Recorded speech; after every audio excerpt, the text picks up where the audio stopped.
And we are muted. Take one, marker.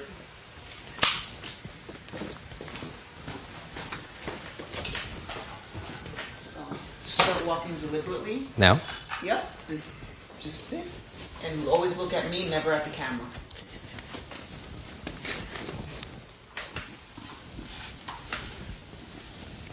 Hello. Bonjour. Bonjour. I'm super excited to be interviewing you tonight. I gotta tell you, you provided personally the music that soundtracked my life. So I'm only excited. 20 years old. I don't know how that's possible. Yeah, you were like in the embryo. You were just you're that cool. You're just that cool. Okay. So, what do you think the migration of West Indian and Caribbean people to New York City, what did that do to the culture in Brooklyn, in New York City? And first to start with that, when you were growing up. And we try to add, when I was growing up in the 70s, the 80s, always try to date it. You don't have to date it exactly, but just try to put us in that space.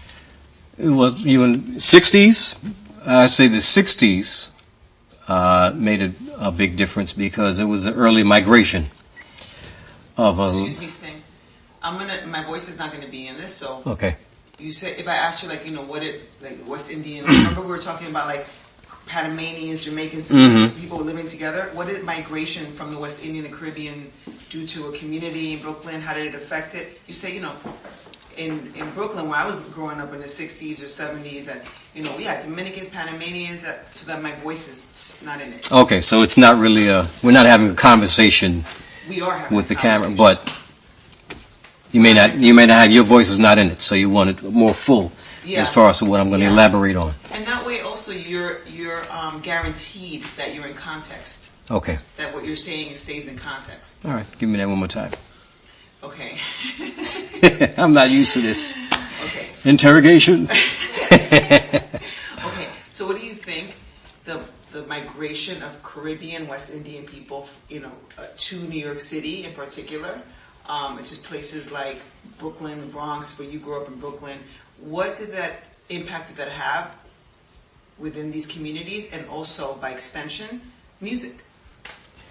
Well, growing up Brooklyn, it was always, especially from the 60s up, I'm a late 60s baby.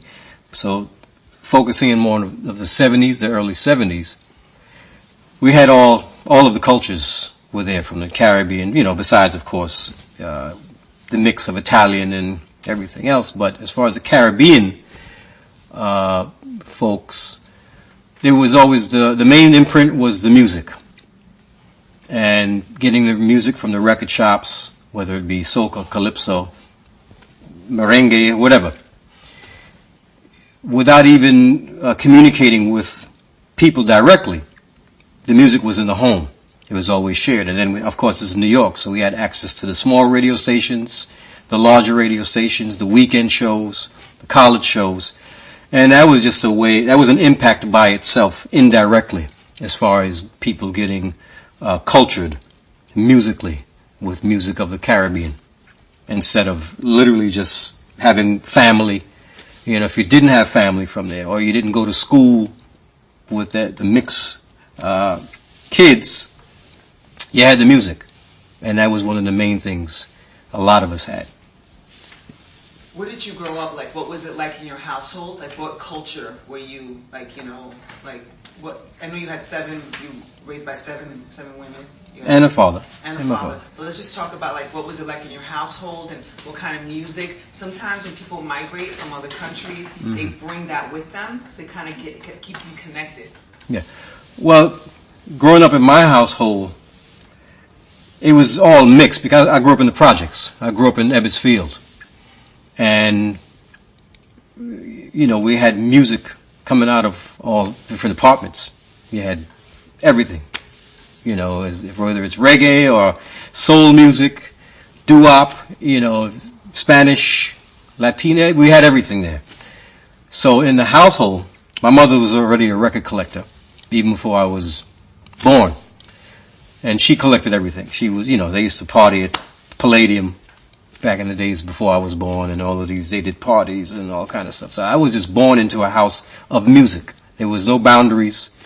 There was everything from Sam Cooke to Eddie Palmieri to Bob Marley to Eddie Lovett. It didn't matter. It was just music. There was no, oh, this is that, that's this. It was just a melting pot of music in the collection. Now, you process music in a very different way than most people, because not everybody starts at 12 years old, really seriously, messing around with turntables and actually thinking about music in ways that they blend, the way that they mix, what about the music that you were listening to compelled you to kind of start doing that? And what were the earliest kinds of music that you were playing? Well, my mother was always been into hi-fi, stereo hi-fi. So even from 2-3 years old, as far back as I can remember, I always heard music the way it was supposed to be heard. And you'd hear the stereo, you'd hear the separation left and right, you'd hear the reverb, delay, the stacking of voices. So these are things that I just listened to and grew up, especially hearing jazz, live instruments, improv. It's hard to explain because I don't even know why. I just process it different. Like I analyze things, even outside of music. And I just always analyze the layers. Why does it start like this? Why are there crescendos? Not knowing what a crescendo was back then, but in your mind, you're like, why does it start here and build up and then break down? Why are there interludes? It was just a process. I don't know why I did it. I just did it. How did you start DJing? What were your earliest memories of DJing? My earliest memories of DJing was, I guess I was about 5. And I was literally I had a show and tell and got a close and play turntable and wired the 2 speakers together and used the volumes. This is going off of what I used to see the older guys do, mixing, but I didn't have a mixer or my own 2 turntables. So I just got a close and play and a show and tell and started rocking 2 records back and forth. That was the beginning of matching beats on 2 different turntables.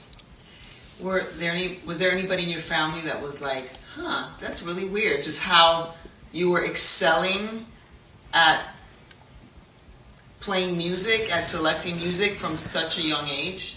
Nobody paid attention to that. I was in my room every day, all day, just playing music. Girls the girls were doing what they were doing. I was in the room playing music. Nobody paid attention. I just did my thing. That's straight as it is. Nobody really took notice. I guess. I don't even know when. I guess when my mother pulled me out of Studio 54. She saw I was serious. We're going to get to that. So tell me, when did you start DJing? Like, when did you make the transition from your bedroom to the world?